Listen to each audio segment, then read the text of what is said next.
Welcome to the Animated Critics Box Office Report for May 21st to the 23rd, 2010. This weekend's number one film was Shrek Forever After, with $71.2 million at the box office. Its production budget was $165 million, and this opened up much lower than the third film's $122 million weekend. Do you think this is a huge disappointment for DreamWorks Pictures? I wouldn't call it a huge disappointment.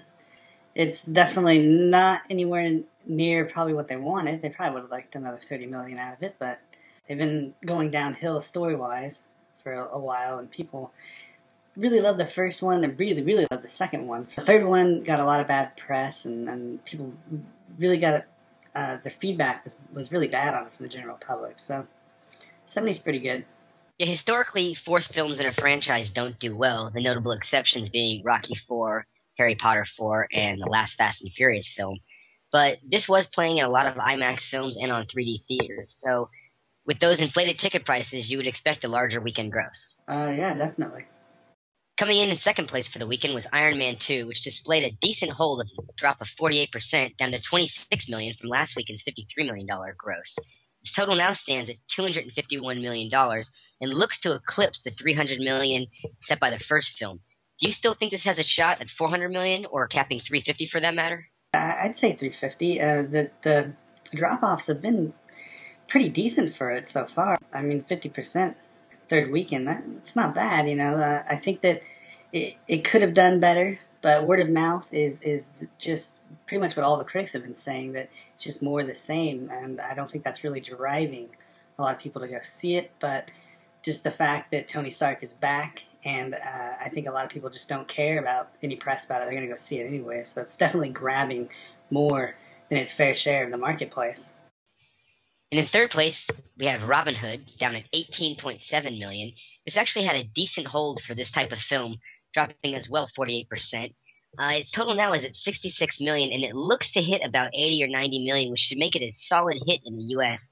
Outside this country, it's grossed far more, and looks to be a profitable film for Universal if it can cross the $400 to $500 million worldwide mark.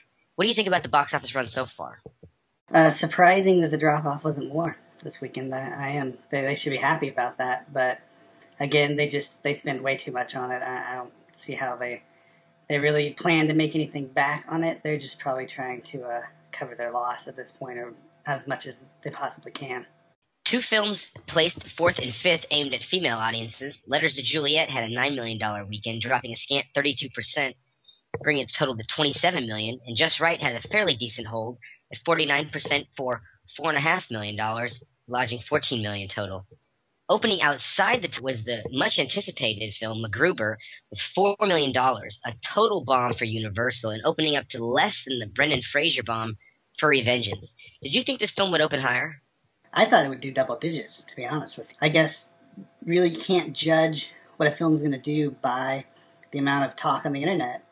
I mean, that's the lesson to learn here, and the lesson that I think no one really has learned or can learn. It's really hard to gauge how well a film's going to do now just by the feedback from fanboys or whatever else on the internet.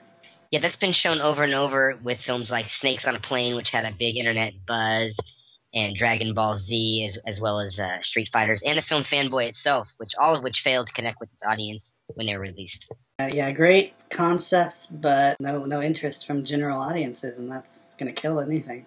Opening next weekend, we have two potential blockbusters, Sex and the City 2 and Prince of Persia. Who do you think will win the box office crown next weekend? I think Prince of Persia is going to be number one at the box office. I don't think that Sex and the City 2 is going to have the draw that the first one had. I think people are kind of done with it. Even the fangirls from the first movie are already talking a lot of smack about this, about the setting. They don't like them going to wherever they go, Middle East or however that is. So, I don't know. Be sure to check back with us next weekend and see if our predictions came through. Thank you for joining us with Movie Mavericks. See you next weekend.